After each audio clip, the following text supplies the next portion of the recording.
नमस्कार दोस्तों, मैं अनिल कुमार शर्मा आपका स्वागत करता हूं Anil Sharma GB YouTube channel पर। अगर आप मेरे इस चैनल अनिल शर्मा जीबी पर पहली बार विजिट कर रहे हो तो आपसे आग्रह है कि आप मेरे इस चैनल अनिल शर्मा जीबी को सब्सक्राइब कर लें, ताकि मेरे द्वारा जो भी वीडियो बनाई जाए उसका नोटिफिकेशन आपके पास सबसे पहले पहुँचे और आप मेरे वीडियो को देख सकें। तो दोस्तों, आज मैं पुनः उपस्थित हूँ आप सभी के बीच कुछ महत्वपूर्ण जानकारियों के साथ। आशा करता हूँ कि आप सभी को ये जानकारी पसंद आएगी। अगर आपको ये जानकारी पसंद आती है तो निश्चित रूप से आप इस वीडियो पर अधिक से अधिक लाइक करें, कमेंट करें और शेयर करें। तो समय बर्बाद न करते हुए आइए एक एक करके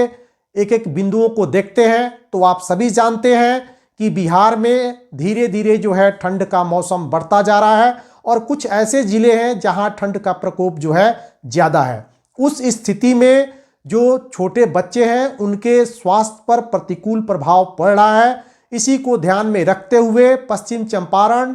बेतिया के जो है जिला शिक्षा पदाधिकारी द्वारा विद्यालय जो है 2 जनवरी से 7 जनवरी तक बंद कर दिया गया है। यह एक सराहनीय पहल है, क्योंकि आप सभी जानते हैं कि अत्यधिक ठंड के कारण बच्चे बीमार पड़ जाते हैं और उनको जो है बहुत सारे कठिनाइयों का सामना करना पड़ता है। लेकिन साथ ही साथ उस पत्र में यह बात का उल्लेख किया गया है कि 1 से लेकर के 8 तक की कक्षाएं जो है स्थगित रहेंगी, लेकिन जो भी शिक्षक है वो विद्यालय में बने रहेंगे। तो निश्चित रूप से बच्चों के लिए विद्यालय बंद है, लेकिन शिक्षक जो है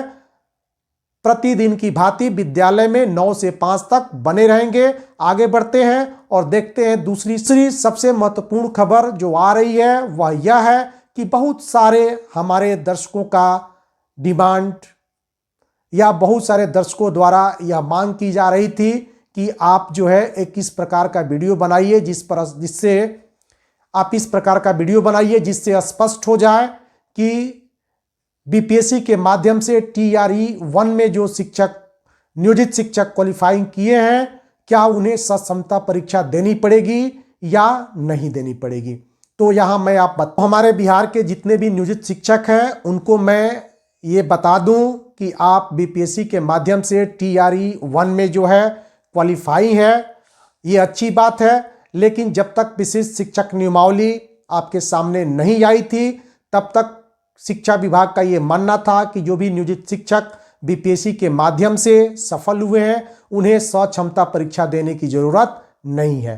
लेकिन विशिष्ट शिक्षक नियमावली का जब संशोधित रूप यानी उसमें बदलाव करके 26 दिसंबर को कैबिनेट द्वारा मुहर लगने के बाद उसको नियोजित शिक्षकों के बीच या आम लोगों के बीच लाया गया,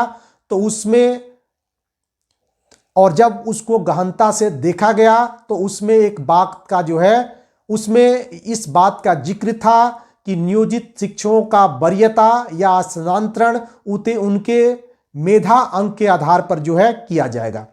अब प्रश्न ये उठता है कि आप बीपीएससी भले ही क्वालिफाई कर गए हैं, लेकिन आपने उसमें कितना मार्क्स जो है लाया है। आपका मार्क्स ज़्यादा भी हो सकता है, कम भी हो सकता है। दूसरी बात, चूंकि विशिष्ट शिक्षक बनने के लिए जो सक्षमता परीक्षा होगी अभी तक यह निश्चित नहीं हो पाया परीक्षा को कौन सी एजेंसी जो है लेगी, जबकि आपने बीपीएससी के माध्यम से परीक्षा जो है पास किया है तो वहां आपका मेधा अंक कुछ और होगा और जब आप सक्षमता परीक्षा में बैठेंगे वहां आपका मेधा अंक जो है कुछ और हो सकता है। तो इस दृष्टिकोण से जो भी नियोजित शिक्षक बीपीएससी TR 1 में बैठे हैं, सफल हुए हैं, लेकिन कहीं जो है योगदान नहीं किए हैं, उनको निश्चित रूप से सक्षमता परीक्षा में बैठना ही होगा और उसके बाद उनके द्वारा लाए गए अंक के आधार पर उनकी वरीयता जो है निर्धारित की जाएगी और उनको जो है जो चॉइस 3 जिले दिए गए होंगे उसमें जो है उनका योगदान कराया जाएगा। तो मैं समझता हूं कि जितने भी हमारे नियोजित शिक्षक हैं उनको ये बात भली भांति समझ में आ गई होगी कि आपको सक्षमता परीक्षा में बैठने के बाद ही जो है आपका वरीयता और आपका विद्यालय आवंटन होने जा रहा है। इसलिए अगर आप बीपीएससी क्वालिफाइंग हैं तो आप उसको जो है अब दरकिनार कर दीजिए और पुनः सक्षमता परीक्षा की तैयारी कीजिए। इसके लिए आपके पास जो है पर्याप्त समय है। आप कोशिश कीजिए कि सक्षमता परीक्षा में अच्छे अंक लाएं और अपने गृह जिला में ही आप अपना योगदान कर सकें। दोस्तों आगे बढ़ते हैं और एक महत्वपूर्ण खबर जो सामने आ रही है वह यह है कि जब मध्य विद्यालय को उत्क्रमित कर हाई स्कूल बनाया गया और कुछ समय बाद जो है उसी हाई स्कूल को उत्क्रमित करने के बाद, अपग्रेड करने के बाद 10+2 जो है घोषित कर दिया गया, तो उस समय उन विद्यालयों में शिक्षकों की कमी जो है महसूस की गई, जिसके लिए जिला स्तर से जिला शिक्षा पदाधिकारी द्वारा प्राथमिक विद्यालय, मध्य विद्यालय के शिक्षकों को जो है वहां प्रतिनियुक्त किया गया ताकि पठन पाठन का काम जो है सुचारू ढंग से चल सके। लेकिन जैसे ही बीपीएससी के माध्यम से TRE 1 और TRE 2 का परीक्षाफल सामने आया है, धीरे धीरे